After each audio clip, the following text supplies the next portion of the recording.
So let me step back for a second and talk about, for just a minute, why I think it's so critical that in our state economic development efforts and in our local economic development efforts as well, that technology-based economic development is critical.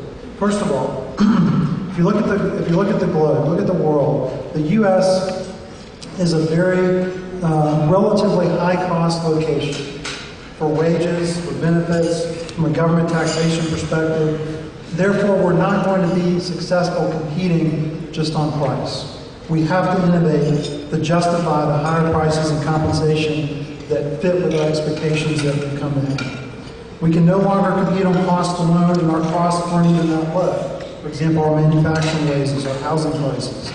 Work that can be reduced to a standard process has been shifting overseas for decades, and now we're seeing not only that work, but significant amounts of professional work as well, accounting, some of the R&D efforts as well.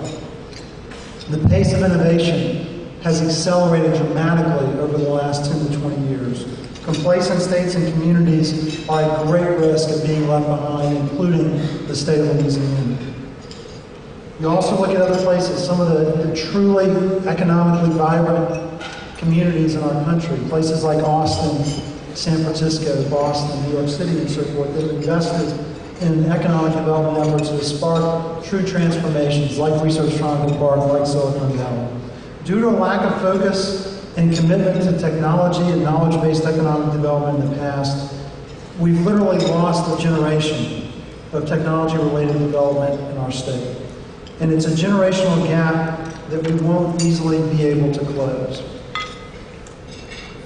We have a choice to make. And I think we have three basic options. And I want you to think about this for a moment. Of course, option one is kind of the status quo. We can keep going in the same direction. Obviously, we don't want to do that. Option two is that we could work extremely hard to try to catch up in some of the current growth areas in which we're behind. The problem with that is that we're decades behind.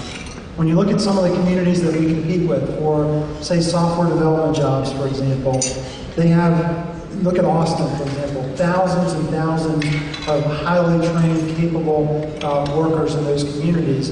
And some of those high-tech growth areas that we missed out on in the last few decades, I actually don't believe that we can catch up. I think our opportunity is the third option. I think we need to invest heavily and aggressively in the next important growth sectors. One of LED's top focus areas, one of our top strategies that we're pursuing, is identifying new blue ocean target industry sectors, the next great growth industries in our country. I want to give you a few examples and tell you a little bit about our progress. One of them, by the way, relates directly to something that Gina Week is pursuing, and that's digital media. This is an industry that, while it is larger than the entire movie business and growing several times as fast, is still in its infancy around the world. It's an industry that's going to grow at double digits for many years to come, and an industry in which the state of Louisiana can feasibly compete. There's no one location or no one set or no small set of locations that's developed a competitive advantage that's strong enough to sort of garner the market in digital media. I believe New Orleans and Baton Rouge and Lafayette and Shreveport and possibly other communities around our state can develop a foothold in this industry. I mentioned to you before, while I'm very bullish on Baton Rouge and the other communities around our state, I actually believe that New Orleans has the potential to become the digital media capital of the world. This is one of the most unique places, not only in the country, but around the world. I just got back